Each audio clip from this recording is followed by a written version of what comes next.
மிக முக்கியமான ஆக்டராக நான் ரகுவரன் சாரை பார்க்குறேன். அப்பேற்பட்ட ஒரு ஆக்டர் நம்மளை விட்டு பிரிஞ்சிட்டாருன்றது கஷ்டமாக இருக்குது. இன்னொரு பக்கம் அவர் ரியல் லைஃப்பில் வந்து ஒரு பயங்கரமான ஹீரோ அப்படின்றத கேள்விப்பட்டேன் சார். ரகுவரன் வந்து ஒரு real life hero, real hero மட்டும் கிடையாது. அவர் வில்லன் தான், ஆனால் நம்ம ஹீரோவாக சொல்லலாம். வில்லன் தான், ஆனால் ஹீரோ மாதிரி பார்த்தீங்கன்னா அப்படி தோல் திறந்துட்டு பேனட்டில் வந்து அப்படி உட்காந்துட்டு கால் மேலே கால் போட்டு பேக்கெட்லேருந்து சிகரெட் எடுத்து விடிச்சு சிகரெட்டு இப்போ என்னடா வாங்கடா அப்படின்ட்டு. பொதுவாக பார்த்தீங்கன்னா மாதவன் மாதிரி, அஜித் மாதிரி, அரவிந்த் சாமி மாதிரி ஹீரோஸை தான் வந்து பெண்கள் வந்து விரும்புவாங்க. ரகுவரன் ஒரு வில்லன், ஆனால் ரகுவரன் மாதிரி ஒரு கணவன் அமையணும் அப்படின்னு நிறைய பெண்கள் ஆசைப்பட்டிருக்காங்க. ரோகிணி காதலிச்சு தான் திருமணம் பண்ணிக்கிட்டாங்க. திருமணம் பண்ணதுக்கப்புறம் பார்த்தீங்கன்னா அந்த வீட்டில் ரகுவரன் வரல. ஒரு நாள் பார்த்தீங்கன்னா ரொம்ப ஜாலியாக ரோகிணியை கட்டி பிடிச்சி அணைச்சி முத்தம் கொடுத்து பக்கத்தில் இருந்து ஜாலியாக விளையாடுவாராம். இன்னொரு நாள் பார்த்தீங்கன்னா ஒரு 15 நாள் கழிச்சு பார்த்தீங்கன்னா ரொம்ப மூடியாகவே இருப்பாங்க. நரக வேதனையா இருக்கு. எந்த நேரத்துல என்ன பண்ணுவாருன்னே தெரியல. ஒரு நேரத்துல கொஞ்சிடாரு, ஒரு நேரத்துல கத்துற அழுதுகிட்டே உட்காந்துட்டு தான் உங்களுக்கு ஃபோன் பண்றேன் அப்படின்னு சொல்லியிருக்காங்க. அதாம்மா, வேற ஒன்றும் இல்லை. அவன் வந்து என்ன கேரக்டர் நடிக்கிறானோ அப்படிதான் அவன் பிஹேவ் பண்ணுவான். ரிஷிவரன் கிட்ட உள்ள அந்த ஏக்கம் அதை வந்து பாத்தீங்கன்னா ரகுவரன் வந்து பாத்தீங்கன்னா தனுஷை தான் பையனா நினைக்க ஆரம்பிச்சு. கனெக்டிவிட்டி கொண்டு வந்ததுனாலதான் அந்த படம் ரொம்ப பெரிய ஹிட் ஆச்சு. தூக்கத்திலே இறந்து போயிட்டார். ஒரு நாள் படுத்தாரு, தூக்கத்திலே இறந்து போயிட்டார். அந்த படத்துல யாரடி மோகனியில படுத்தாரு, தூக்கத்திலே இறந்து போயிடுவாரு. ஸோ இது ஏதோ ஒரு கனெக்டிவிட்டி, சினிமா உயிரா நினைச்சாரு, அதனால அந்த கனெக்டிவிட்டி இருந்திருக்கு. இப்படிப்பட்ட ஒரு கேரக்டர், இப்படிப்பட்ட ஒரு மனிதருக்கு விருதுன்னு பெருசா கிடைக்கல. பத்மஸ்ரீ, பத்மபூஷன், கலைமாமணி அந்த மாதிரி எல்லாம் விருதுகள் வந்து ரகுவரன் வரல. ரெட்ரோ மீடியா நேயர்கள் வணக்கம். இந்த ஒரு இன்ட்ரெஸ்டிங்கான கான்வர்சேஷனில் நம்ம கூட ஆஸ்கார் மூவிஸ் ப்ரொடியூசர் பாலாஜி பிரபு சார் இருக்கார். சார் வணக்கம். வணக்கம், welcome to retro media. Sir, ஒரு சில ஆக்டர்ஸ் இருக்காங்க சார், எத்தனை வருஷங்கள் ஆனாலும் அவங்களுடைய ஆக்டிங், அவங்க பண்ண படங்கள் நம்மளுடைய மனசுலேருந்து மிகப்பெரிய ஒரு இடத்த பிடிச்சிருக்கும். நம்ம மனசுலேருந்து அவங்க போகவே மாட்டாங்க, அப்படி ஒரு இடத்த பிடிச்சிருப்பாங்க. அதில் மிக முக்கியமான ஆக்டராக நான் ரகுவரன் சாரை பார்க்குறேன். அதுக்கு ரீசன் என்னென்னா, எப்பேற்பட்ட கேரக்டர் வேணால் கொடுக்கலாம் சார். அவரோட ஹைட்டுக்கும் அவருடைய அந்த தோரணைக்கும் எல்லாரும் என்ன நினைப்பாங்கன்னா, அவரால் அந்த மாசம் மட்டும் தான் ஹோல்ட் பண்ண முடியுன்ற மாதிரி ஒரு பார்வை தான் இருக்கும். ஆனால் அவர் ரொம்ப சாஃப்டான ஒரு படம்லாம் பண்ணியிருக்காரு. எக்ஸாம்பிள் அஞ்சலியிலலாம் ஒரு அப்பாவை பண்ணியிருப்பாரு. இவ்வளோ ஒரு சாஃப்டான ஒரு அப்பாவா அப்படின்ற ஒரு எண்ணம் நமக்கு கிரியேட் ஆகும். அப்படியே கட் பண்ணோன்னா பாஷா ஒரு வேற மாதிரியான ஒரு வில்லன். அது என்ன சொல்கிறது, பாஷா எப்படி ஒரு ஐகானிக்கான ஒரு கேரக்டராக இருக்கோ, ஆண்டனின்றது அந்த ஈக்குவலுக்கு ஐகானிக்கான கேரக்டர் அப்படின்றதுனால தான் இப்போ வரைக்குமே அந்த படத்தை கொண்டாடிக்கிட்டே இருக்காங்க. அப்பேற்பட்ட ஒரு ஆக்டர் நம்மளை விட்டு பிரிஞ்சிட்டாருன்றது கஷ்டமாக இருக்குது. இன்னொரு பக்கம் அவர் ரியல் லைஃப்பில் வந்து ஒரு பயங்கரமான ஹீரோ அப்படின்றத கேள்விப்பட்டேன் சார். எதுக்காக சொல்கிறேன்னா, ஒரு ரவுடிகள்லாம் வந்து பயங்கரமாக சேஸ் பண்ணி ஒரு வெரைட்டி உண்மையாகவே பிடிச்சி அடிச்சிருக்காரு அப்படின்ற ஒரு நியூஸை கேள்விப்பட்டேன். இன்னும் ஷாக்கிங்காக இருந்தது, அப்படி ஒரு விஷயம் அவர் பண்ணியிருக்காரான்னு சொல்லிட்டு. சரி, உங்ககிட்ட கேட்டு தெரிஞ்சுக்கலாம், என்ன நடந்தது சார்? நீங்கள் சொன்ன மாதிரி பார்த்தீங்கன்னா ரகுவரன் வந்து ஒரு real life hero, real hero மட்டும் கிடையாது. அவர் வில்லன் தான், ஆனால் நம்ம ஹீரோவாக சொல்லலாம். ஏன் ஹீரோவாக சொல்லலாம் அப்படின்னா, பொதுவாக பார்த்தீங்கன்னா மாதவன் மாதிரி, அஜித் மாதிரி, அரவிந்த் சாமி மாதிரி ஹீரோஸை தான் வந்து பெண்கள் வந்து விரும்புவாங்க. அவங்கள தான் கல்யாணம் பண்ணிக்க ஆசைப்படுவாங்க. ஆனால் ரகுவரன் ஒரு வில்லன், ஆனால் ரகுவரன் மாதிரி ஒரு கணவன் அமையணும் அப்படின்னு நிறைய பெண்கள் ஆசைப்பட்டிருக்காங்க. ஸோ அப்படி ஒரு வில்லன் கேரக்டர், பல வில்லன் கேரக்டர் நடித்தவர். அவர் உண்மையாலுமே ஹீரோ தான், அதில் எந்த மாற்று கருத்தும் கிடையாது. ரொம்ப ரஃப் அண்ட் டஃப்பான ஆள், ஒரு மாதிரி ரக்கடான ஆள் தான், அதில் எந்த சந்தேகம் கிடையாது. இது நீங்கள் சொல்கிற மாதிரி பார்த்தீங்கன்னா ஒரு உண்மையான சம்பவம் நடந்தது ட்ரிப்ளிகேனில். ஒரு வாட்டி பார்த்தீங்கன்னா பீச் நோக்கி போயிட்டுருக்காங்க ரகுவரனோட பிரதரு, 2-3 ஃப்ரெண்ட்ஸு, அப்புறம் இன்னொரு காரில் பார்த்தீங்கன்னா நாசர், நடிகர் நாசர், அவர், அவங்க 4-5 பேர், எல்லாம் ஒரு 10 பேர் போகிறாங்கன்னு வச்சுக்கோங்களேன். பீச்சுக்கு போயிட்டுருக்காங்க, டுவர்ட்ஸ் பீச் போயிட்டுருக்காங்க ட்ரிப்ளிகேனில். ஸோ அந்த ஜாம்பசார் மார்க்கெட்னு ஒன்று அங்கே இருக்குது. அந்த ஜாம்பசார் மார்க்கெட்டுக்கிட்ட போகும்போது பார்த்தீங்கன்னா வேற ஒரு காரில் ஒரு 5-6 பேர் இளைஞர்கள், யங்ஸ்டர்ஸ் வந்து பார்த்தீங்கன்னா தண்ணி அடிச்சிருப்பாங்களா என்னன்னு தெரியல, ஒரு மாதிரி இவருடைய காரை வந்து உரசுற மாதிரி ஓன்னு கத்திட்டு உரசுற மாதிரி அப்படியே பக்கத்தில் வந்து உரசுற மாதிரி போய் அப்படியே ஓவர்டேக் பண்ணி போயிருக்காங்க. இவர் வந்து அப்படின்னா அவர் கொஞ்சம் லைட்டாக தடுமாறிட்டார். நல்லா டிரைவ் பண்ணுவார் ரகுவரன், லைட்டாக ஷேக் ஆகிட்டார் போல். ஏன்னா ஒரு காரு இப்படி உரசி போனால் எப்படி ஆகும், டேமேஜ் ஆயிரும்னு ஒரு பதட்டம் வரும்ல, அது மாதிரி ஒரு டென்ஷன் வந்து அவருக்கு வந்திருக்கு. பயங்கரமாக கத்திட்டு, அது இல்லாமல் இந்த ஓவர்டேக் பண்ணிட்டோம் அப்படின்னும் போது ஒரு வைப் பண்ணுவாங்கல்ல, அப்படின்லாம் வந்து வைப் பண்ணிட்டு போயிருக்காங்க. இவர் என்ன பண்ணியிருக்காரு, உண்மையாலுமே அவங்கள விடக்கூடாதுன்னு சொல்லி துரத்தி போயிருக்காங்க. பயங்கரமாக வந்து பார்த்தீங்கன்னா காரை சேஸ் பண்ணி போய் பீச் நெருங்கிறதுக்குள்ளே பார்த்தீங்கன்னா அந்த காரை அப்படி ஓவர்டேக் பண்ணி இப்படி வந்து இப்படி முன்னாடி கார் ஃப்ரண்ட் சைடு இப்படி போயிட்டு இருந்த கார் இப்படி வந்து நிற்கிது. அப்படியே அந்த காருக்கு முன்னாடி நிறுத்தியிருக்காரு. நிறுத்தினது மட்டும் இல்லாமல் அப்படி டோரை வந்து திறந்துக்கிட்டு வில்லன் தான், ஆனால் ஹீரோ மாதிரி பார்த்தீங்கன்னா அப்படி டோரை திறந்துட்டு பேனட்டில் வந்து அப்படி உட்காந்துட்டு கால் மேலே கால் போட்டு பாக்கெட்லேருந்து சிகரெட் எடுத்து விழிச்சு சிகரெட்டு இப்போ என்னடா வாங்கடா அப்படின்ட்டு. ஐயோ, அவங்க கூட இருந்த தம்பி ரகுவரன் தம்பி அவர் தான் இந்த பதிவு பண்ணியிருக்காரு. அவர் வந்து பார்த்தீங்கன்னா ஆடி போயிட்டாராம். ஐயோ என்னடா இது மாசா வந்து பப்ளிக் இருக்காங்க எல்லாரும். ஒரு பக்கம் பார்த்தீங்கன்னா நாசர் வந்து பின்னாடி வந்துட்டு இருந்தார்ல, அவர் வந்து பார்த்தீங்கன்னா என்ன இவன் காரில் உட்காந்துட்டு என்னமோ பண்ணிட்டு இருக்கான் நடு ரோட்டில் அப்படின்னு பார்த்துட்டு அவர் உடனே கார் நிறுத்திட்டு இறங்கி ஓடி வந்திருக்காரு. ஸோ இதெல்லாம் வந்து பார்த்த க்ரௌட் என்ன நினச்சிக்கிட்டாங்க, சினிமா ஷூட்டிங்னு நினச்சிட்டாங்க. ஏதோ ஷூட்டிங் எடுக்கிறாங்கடா, ரகுவரண்டான்னு நாசர்டா ரகுவரண்டான்னு பேச ஆரம்பிச்சிட்டாங்க. பயங்கர பரபரப்பாகி போச்சு அந்த ஏரியாவே. பார்த்து நாசர்லாம் பார்த்து பதட்டமாகி அந்த 5 பேர் விரட்டி வந்தாங்கல்ல, அவங்கெல்லாம் பார்த்தீங்கன்னா அப்படியே நடுங்கி போயிட்டாங்களாம். இவர் பண்ண அந்த ரியாக்ஷனு, அவர் இறங்கின ஸ்டைலு, கால் மேலே கால் போட்டு உட்காந்து தம்மை பற்ற வச்சது, வாங்கடான்னு சொன்னது, அதெல்லாம் பார்த்து அப்படியே நடுங்கி போய் அப்படியே நின்றுருக்காங்க. அப்படியே ஷாக் ஆகி அதுக்குள்ள நாசர்லாம் வந்து யோ என்னையா பண்ணிட்டு இருக்கிற, நடு ரோடியா பப்ளிக்கியா வாயா காரில் ஏரியா, இல்லை நான் வரமாட்டேன் அப்படின்னு இருக்காரு. யோ ஏரியா அப்படின்னு சொல்லி அவர் நாசரை அவங்க தம்பியும் கூட இந்த ஃப்ரெண்ட்ஸ் எல்லாம் ஏற்றி சீட்டில் உட்கார வச்சு மறுபடியும் வந்து அவர் கிளப்பி கூப்பிட்டு போயிருக்காங்க. அன்னைக்கு மட்டும் வந்து இந்த எல்லார் கையிலையும் செல்ஃபோன் இருந்துச்சுன்னு வச்சுங்க, அன்னைக்கு எல்லாம் அதகலமாக இருக்கும். இந்த காட்சி வந்து அப்படியே படப்பிடிப்பு மாதிரி ஷூட் பண்ணியிருப்பாங்க. இன்னைக்கு அந்த ரியலாக நடந்த சம்பவம் பார்த்தீங்கன்னா எல்லா யூடியூப் சேனல்ஸ்லேயும் வந்துட்டு இருந்திருக்கும், பதிவாயிருக்கும். பட் அது அன்னைக்கு இல்லை, இதெல்லாம் எதுவும் இல்லை, சிசிடிவி கேமரா இல்லை, யார் கையிலையும் செல்ஃபோன் இல்லை. ஸோ அதனால் அது அப்படியே போயிடுச்சு. உண்மையாலுமே இது வந்து யாராவது ஷூட் பண்ணியிருந்தாங்கன்னா பெரிய பரபரப்பை உண்டு பண்ணியிருக்கோம். அதான் நீங்கள் சொன்னது வந்து உண்மைதான் அந்த சம்பவம். சார் ரகுவரன் சாரை பொறுத்த வரைக்கும் ஒரு சில பேர்கிட்ட தான் ரொம்ப நெருங்கி பேசுவார். அப்படி சூர்யா சார்கிட்ட ரொம்ப நெருக்கமாக பேசி ஒரு சில அட்வைஸ்லாம் கொடுத்துருந்தாரா, அது சூர்யா சாரும் அக்செப்ட் பண்ணி கேட்டுக்கிட்டாருன்னு ஒரு நியூஸ் கேள்விப்பட்டேன். அப்படி ஒரு சம்பவம் நடந்ததுங்களா? சூர்யா சாரோட நெருக்கமாலாம் பேசலை. ஆக்சுவலி பார்த்தீங்கன்னா சூர்யா நடிக்க வந்தப்ப ஒரு 2-3 படம்னு நினைக்கிறேன், அது எந்த படம்னு தெரில, ஒரு 3வது படம் அந்த மாதிரி பார்த்தீங்கன்னா சூர்யா நடிக்கிறாரு. அப்போ இங்கேருந்து பார்த்தீங்கன்னா ஏதோ ஒரு ஊருக்கு படப்பிடிப்பு போயிருக்காங்க, நாகர்கோவிலில் எங்கேயோ போயிருக்காங்க. ட்ரெயினில் எல்லாருக்கும் புக் பண்ணியிருக்காங்க. ஃபர்ஸ்ட் கிளாஸ் ஏசி, உங்களுக்கு தெரியும்ல, கூப்பையோ இருக்கும், 4 தான் இருக்கும், கீழே 2 மேலே 2 தான் இருக்கும்.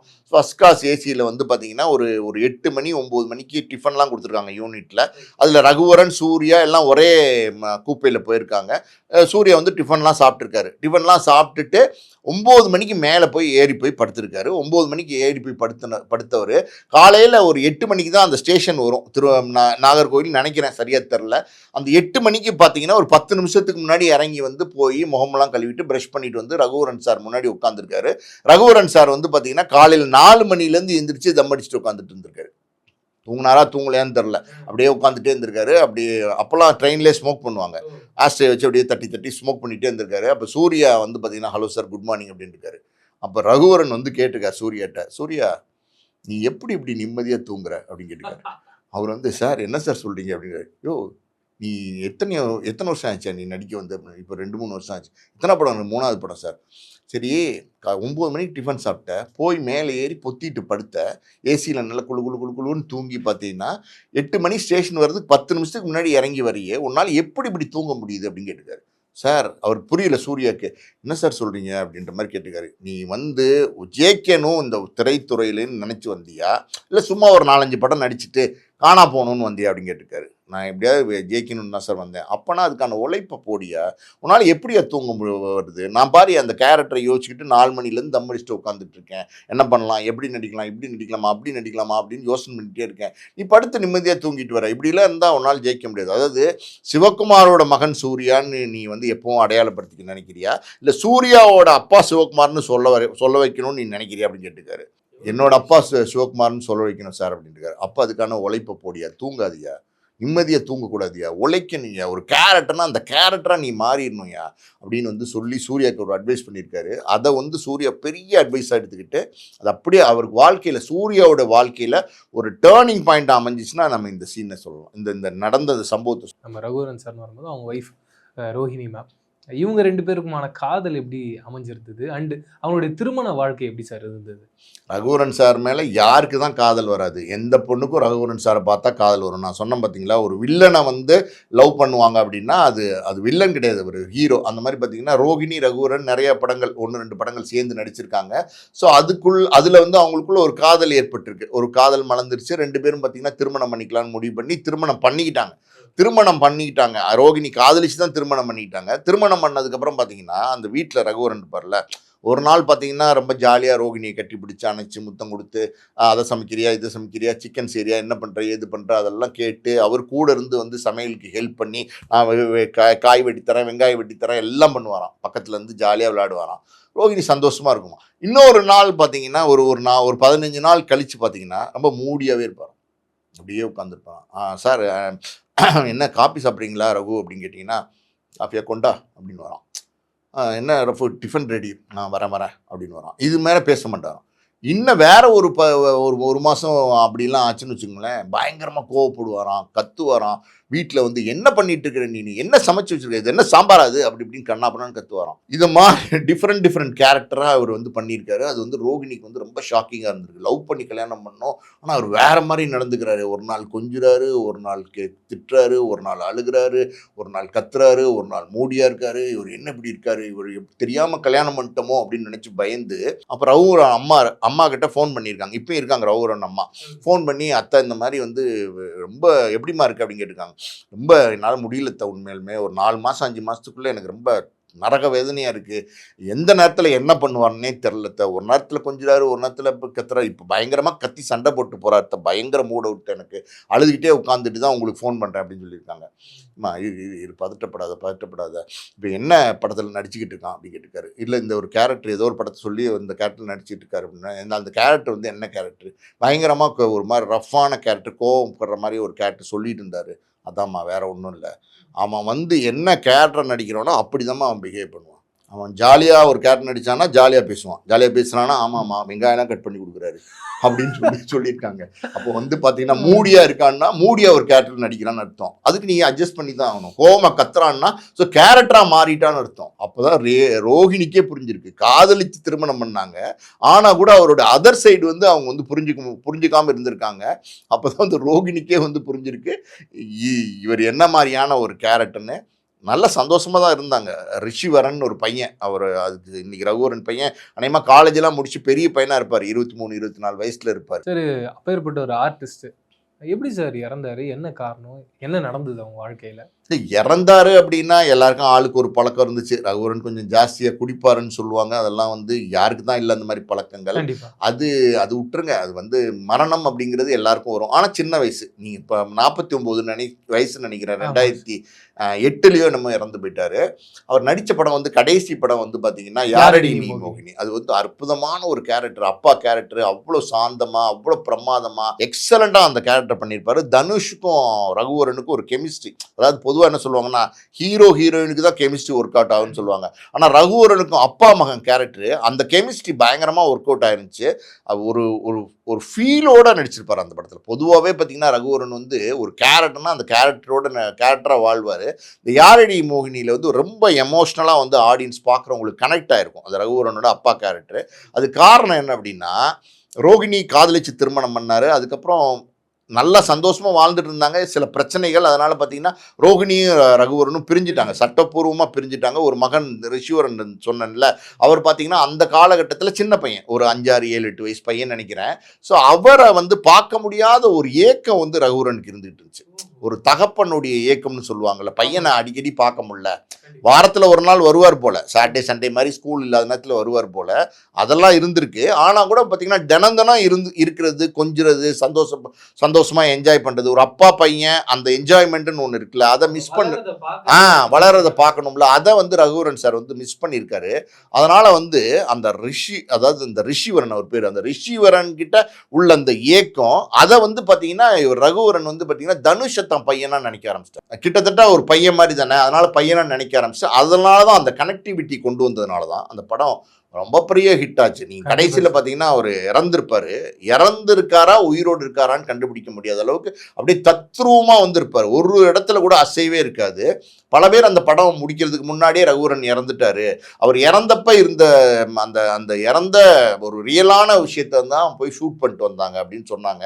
அது கிடையாது, அப்படி நடிச்சிருந்தார். இறந்த மாதிரி தத்ரூபமா இறந்த மாதிரி நடிச்சிருந்தாரு. ஸோ நம்ப மாட்டேன்ட்டாங்க யாருமே. ரகுவரன் சார் திடீர்னு இறந்து போயிட்டார், தூக்கத்திலே இறந்து போயிட்டார். ஒரு நாள் படுத்தாரு, தூக்கத்திலே இறந்து போயிட்டார். அந்த படத்துல யாரடி மோகனியில படுத்தாரு, தூக்கத்திலே இறந்து போயிடுவாரு. ஸோ இது ஏதோ ஒரு கனெக்டிவிட்டி. சினிமாவை ரொம்ப நேசிச்சாரு, சினிமா உயிரா நினைச்சாரு, அதனால அந்த கனெக்டிவிட்டி இருந்திருக்கு. நீங்க இன்னொரு பக்கம் பாத்தீங்கன்னா இந்த படம் யாரடி நீ மோகினி முடிஞ்சோன்னே தனுஷ் வந்து விஐபின்னு ஒரு படம் நடிச்சாரு. அந்த படத்துல தனுஷோட கேரக்டர் பேர் ரகுவரன்.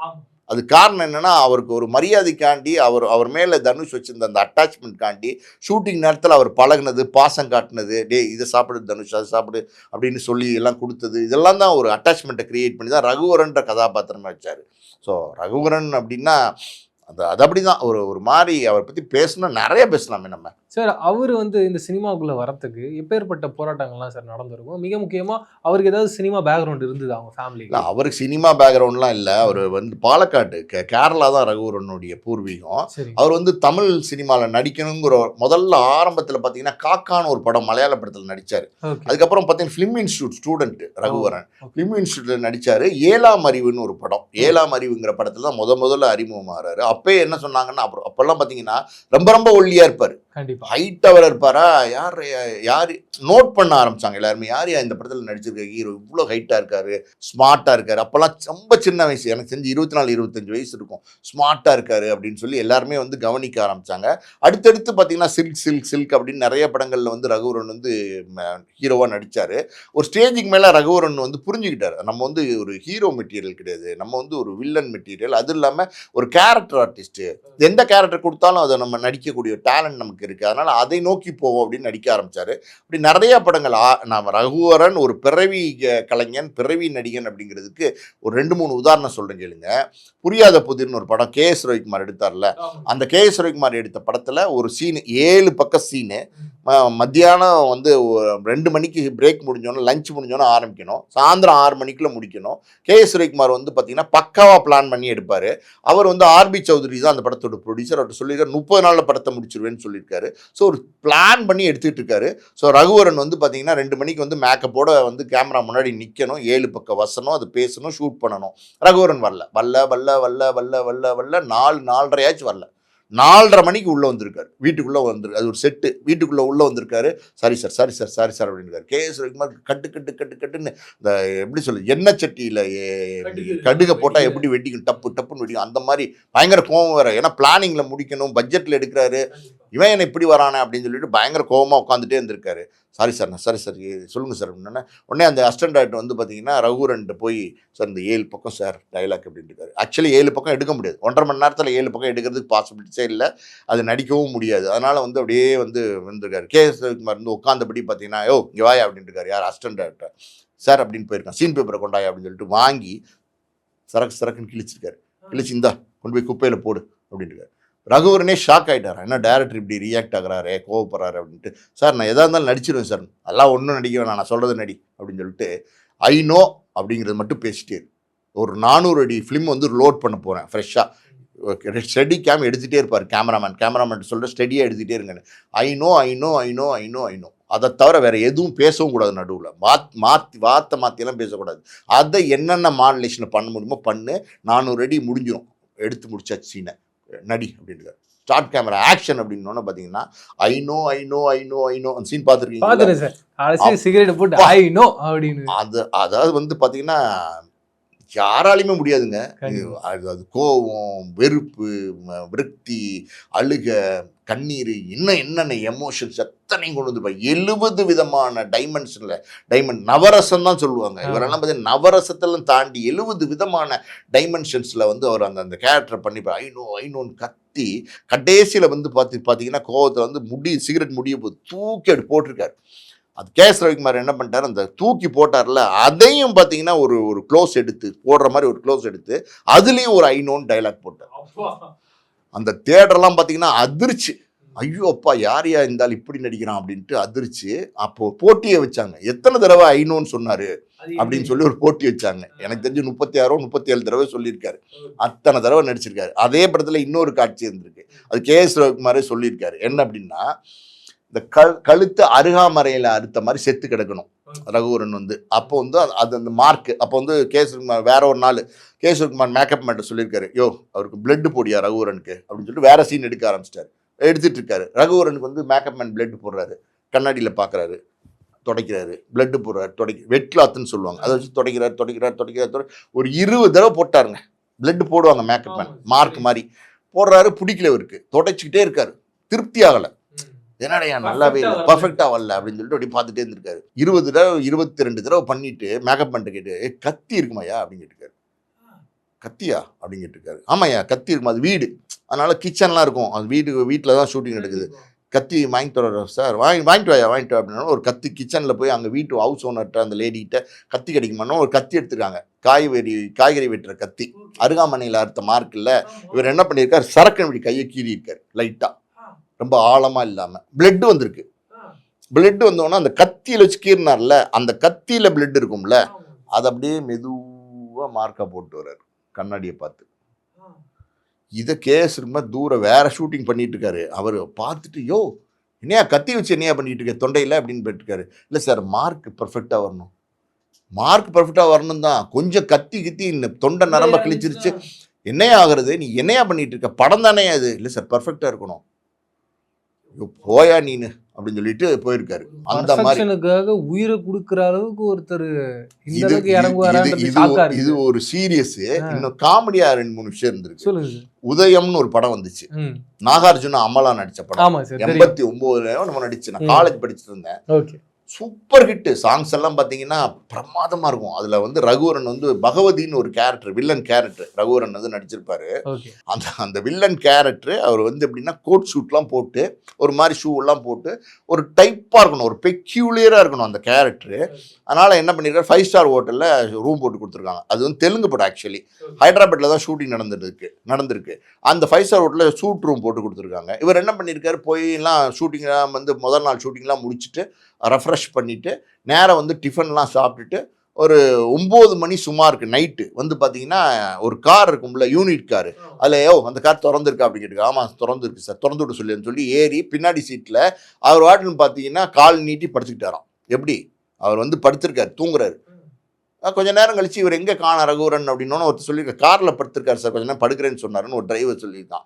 அவரே எங்கே படுத்திருக்காரு அப்படின்னு சொல்லிட்டு ப்ரொடக்ஷன் மேனேஜர் வந்து கதவை திறந்து, சார் என்ன அப்படின்னா, அவர் என்ன சார் அப்படின்னு பார்த்தா அந்த படத்தில் இருக்கிற மாதிரி கோட்டு சூட்டு வாட்சு பேக்கெட்டில் பென்னு காலில் சாக்ஸு ஷூ எல்லாம் போட்டு படுத்திருக்காராம் பின்னாடி சீட்டில். சார் என்ன சார் இங்கே வந்து படுத்திருக்கீங்க, அதுவும் படத்தோட காஸ்டியூமோட அப்படின்ட்டு இருக்காரு. யோ போய் நான் நாளைக்கு வரேன், என் காலையில் காஃபிலாம் குளிக்கிறதுக்கு வரேன் அப்படின்னு இருக்காரு. யோ சார் என்ன சார் இங்கே சூட் ரூம் போட்டிருக்கு சார், திட்டுவாங்க சார், எனக்கு தெரிஞ்ச நான் ப்ரொடக்ஷன் மேனேஜர், நான் பதில் சொல்லணும் சார், தயவுசெய்து வந்து படுங்க சார் அப்படின்னு. யோ நான் இந்த கேரக்டராக இருக்கணும் ஐயா, இந்த கேரக்டர் அப்படி தான், அந்த கேரக்டர் நான் இப்போ கொஞ்சம் மாறிச்சுன்னா கேரக்டர் மூடு மாறிடும், போயா அப்படின்னு துரத்தி விட்டாராம். நான் வரமாட்டேன், இங்கே தான் படுப்பேன் ஷூட்டிங் முடிகிற வரைக்குன்னு. ஒரு 5-6 நாள் அந்த ஷூட்டிங் முடிகிற வரைக்கும் கார்லேயே படுத்துருக்காரு நைட்டு. ஐயோ இது எங்கேயாவது கேள்விப்பட்டிருக்கீங்க? எப்படி சார் இப்படிலாம் ஒருத்தர் இந்த அளவுக்கு டெடிகேட் பண்ணி, பயங்கர டெடிகேட். இது மாதிரி இன்னொரு உதாரணம் சொல்லுங்க. திருவனந்தபுரத்தில் ஒரு ஷூட்டிங், மலையாள படம். ஆரம்பத்தில் ரகுவரன் வந்து பாப்புலர் ஆகாத ஒரு காலகட்டத்தில் ஒரு மலையாள படம்னு வச்சுக்கோங்களேன். அதில் வந்து ஒரு search father character, search father dress போடுவாங்கல்ல, ஒரு பேண்ட்டு, ஒரு வெள்ளை அங்கி, அதுக்கப்புறம் ஒரு வாட்சு, ஒரு சிலுவை போட்ட ஒரு இது, கையில் ஒரு பைபிள். இது அந்த படத்தினுடைய கேரக்டர். முதல் நாள் வந்து அந்த படத்தில் திருவனந்தபுரத்தில் நடிச்சிருக்காரு. நடிச்சுட்டு பார்த்தீங்கன்னா ஒரு ஈவினிங் ஒரு 5 மணிக்கெலாம் டேரக்டர் சொல்கிறார், உங்கள் சீன் முடிஞ்சிருச்சு சார், நீங்கள் போய் மேக்கப்லாம் கலைச்சிக்கலாம் அப்படின்னும் போது இவர் வந்து காஸ்டியூமரை கூப்பிட்டுருக்காரு. காஸ்டியூமர் இந்த திருவனந்தபுரத்தில் வந்து பஜாரில் போய் கொஞ்சம் பர்ச்சேஸ்லாம் பண்ண வேண்டியிருக்கு, போகலாமா அப்படின்னு கேட்டுக்காரு. சார் போகலாம் சார், ரெடி ஆகிட்டு வாங்க சார் அப்படின்னு சொல்கிறார். என்ன ரெடி ஆகிட்டு வாங்கன்னா இந்த காஸ்டியூம்லாம் கழிச்சிட்டு நார்மலாக பேண்ட் ஷர்ட்டை போட்டு வாங்கன்னு அர்த்தம் இல்லையாவா, இப்படியே போகலாம். அவர் வந்து சொல்லியிருக்காரு, ஐயோ சார் இது சர்ச் ஃபாதர் லுக்கில் இருக்குது சார், இது ஒரு மாதிரி இருக்குது. இல்லை சார் அப்படின்ற, வாயா போயா கேரக்டர், இந்த கேரக்டர்னா இருக்கணும்யா அப்படின்ட்டுருக்காரு. யோசிச்சு அந்த காஸ்டியூமரு, சார் இது இப்படி எப்படி சார் நீங்கள் அப்படின்ட்டு இருக்கான், கையில் வேற பைபிள் அப்படின்ட்டுருக்காரு. வாயா அப்படின்ட்டுருக்காரு. சார் பைபிளையாவது வச்சுட்டு வாங்க சார் அப்படின்னு சொல்லியிருக்காரு. அதெல்லாம் இருக்க முடியாது, வாயா அப்படின்னு சொல்லி கூப்பிட்டு காரில் ஏறி பைபிளோட போய் திருவனந்தபுரம் பஸாரில் இறங்கியிருக்காரு. இறங்கி காஸ்டியூமர் கூட்டிட்டு நடந்து போயிருக்காரு. உண்மையான ஃபாதர் நினைச்சிட்டாங்க, நினைக்கிறது இல்லை உண்மையான. அப்ப ரகுவரன் வந்து பாப்புலரும் ஆகல, மலையாளத்துல ரொம்ப ஃபேமஸும் கிடையாது. அதனால என்ன பண்ணிட்டாங்க, ரகுவரன் உண்மையான ஃபாதர் நினைச்சிட்டாங்க. நிறைய பேர் அங்கே போறவங்கலாம் இருப்பாங்கல்ல, ஃபாதர் அப்படின்னு பார்த்தீங்கன்னா God bless you my child, God bless you அப்படின்னு சொல்லிட்டு இது மாதிரி ஒரு 10-15 பேர் ஆசீர்வாதம் பண்ணியிருக்காரு பைபிளோட கையில் வச்சுட்டு. இந்த காஸ்டியூமர் வந்து இதை சொல்லி சொல்லி விழுந்து விழுந்து சிரிச்சிருக்கான். சார் இப்படி ஒரு நடிகர் நான் பார்த்ததே இல்லை சார்னு. அப்படி ஒரு நடிகர் ரகுவரன்.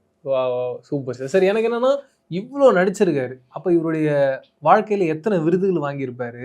இவர் ஏதாவது இவருடைய நடிப்பில் இந்த விருது அவருக்கு கிடைக்கலன்ற மாதிரி ஏதாவது இருந்திருக்கா? ஏன்னா ஒரு 100% டெடிகேஷன் நம்ம கேள்விப்படுறோம், இதெல்லாம் 1000% டெடிகேஷனாக இருக்குது, மிரட்டுறாரு.